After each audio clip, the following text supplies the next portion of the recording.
নমস্কার বন্ধুরা, welcome to my channel, যেখানে ভূতের ভয় নিয়ে চলে এসে তোমাদের জন্য আর একটা নতুন রিয়েল হরর স্টোরি। তোমাদের স্টোরিগুলো পছন্দ হয়ে থাকলে আমাদের চ্যানেলটা সাবস্ক্রাইব করো, পাশে থাকা বেল আইকনটি বাজিয়ে দিও আমাদের ভিডিও নোটিফিকেশন সবার আগে পাওয়ার জন্য। আর অবশ্যই করে লাইক করো, কমেন্ট করে জানিয়ে তোমাদের স্টোরিগুলো কেমন লাগছে। তোমাদের পছন্দ হয়ে থাকলে নিজের বন্ধুদের মাঝখানে অনেক অনেক করে শেয়ার করো। তোমাদের সাথেও যদি কোনো রিয়েল হরর এক্সপিরিয়েন্স হয়ে থাকে তো সেটা আমাদের সাথে শেয়ার করতে পারো। ইনস্টাগ্রামের লিঙ্ক নিচে ডিসক্রিপশনে দেওয়া আছে, সেখানে এসে আমাদের সাথে কথা বলতে পারো, নিজেদের স্টোরি জানাতে পারো, আমরা তার উপরেও ভিডিও আনবো। আর প্লিজ বন্ধুরা, ইনস্টাগ্রামের লিঙ্ক নিচে দেওয়া আছে, প্লিজ ইনস্টাগ্রামের পেজটা ফলো করে নিও। তাহলে চলো আজকের গল্প শুরু করা যাক। শীতের রাতে তেঁতুল তলায় কে? শীতকাল। গ্রামের নাম বেলডাঙা। সন্ধে নামার সাথে সাথে গ্রামে এক অদ্ভুত নিস্তব্ধতা নেমে আসে। তবে গ্রামের এক কোণায়, যেখানে এক প্রাচীন তেঁতুল গাছ দাঁড়িয়ে আছে, তার চারপাশে সবসময় যেন অদ্ভুত কিছু ঘটতে থাকে। এই তেঁতুল তলার নাম শুনলেই গ্রামের লোকেরা কেঁপে ওঠে। অনেকেরই বিশ্বাস এই গাছের নিচে কিছু অলৌকিক ঘটনা ঘটে, যা মানুষ সহজে ব্যাখ্যা করতে পারে না। এটা একটি গল্প নয়, এটা সেই সত্য ঘটনা যা আজও গ্রামের লোকের মুখে মুখে ঘোরে।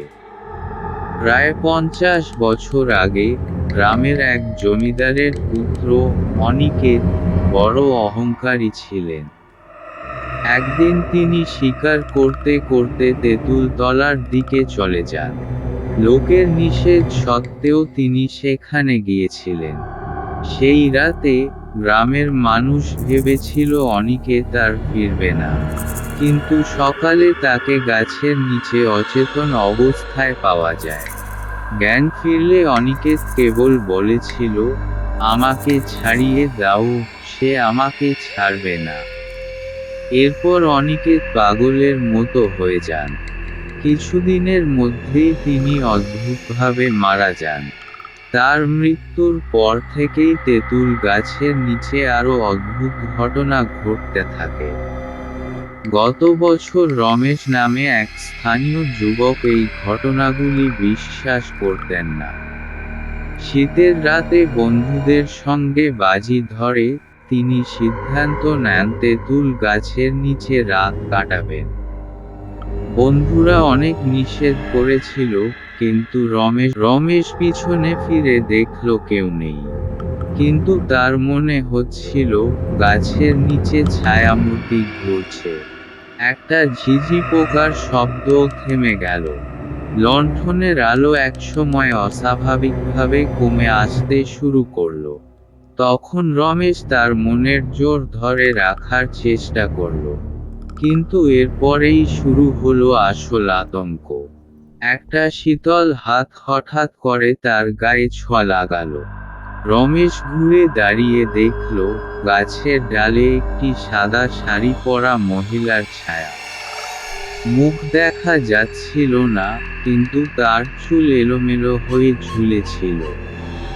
মহিলার গলায় ছিল ভারী শব্দের হাসি। রমেশ পাথরের মতো জমে গেল। মহিলা হঠাৎ বলল, তুই চলে যা এখান থেকে, না হলে তুইও এখানে আটকা পড়ে যাবি। রমেশ তার চিৎকার করতে ইচ্ছে করছিল, কিন্তু গলা দিয়ে কোনো শব্দ বেরোচ্ছিল না। সে দ্রুত লণ্ঠন নিয়ে দৌড়াতে চেষ্টা করল, কিন্তু তার পা যেন মাটিতে আটকে গেল। মহিলার কণ্ঠ আরো ভয়ঙ্কর হয়ে উঠল।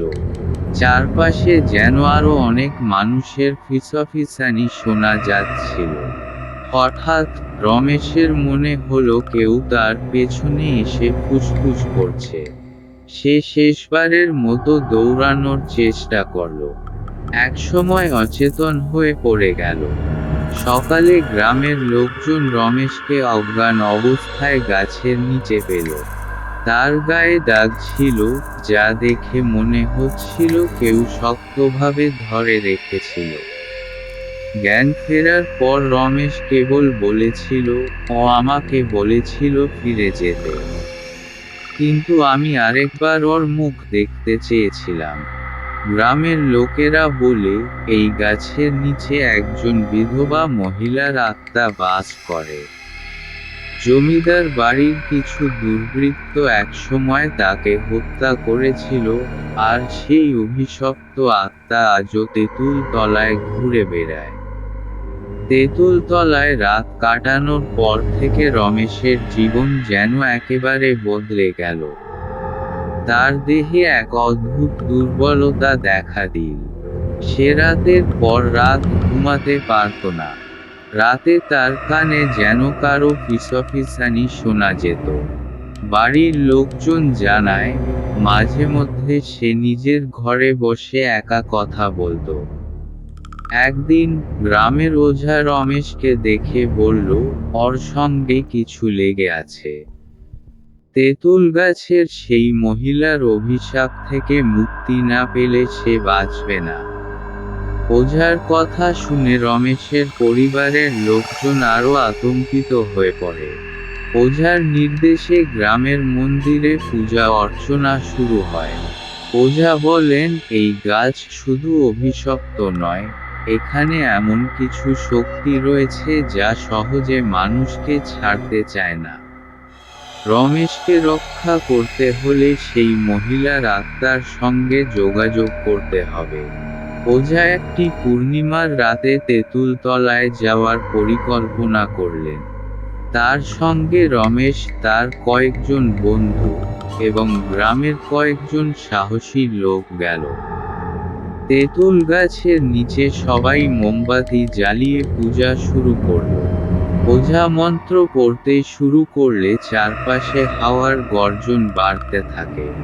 গাছের ডালপালাগুলো যেন কারো হাতের মতো নড়াচড়া করছিল। রমেশ ভয়ে জোরসর হয়ে পড়েছিল। শীতের রাতে তেঁতুল তলায়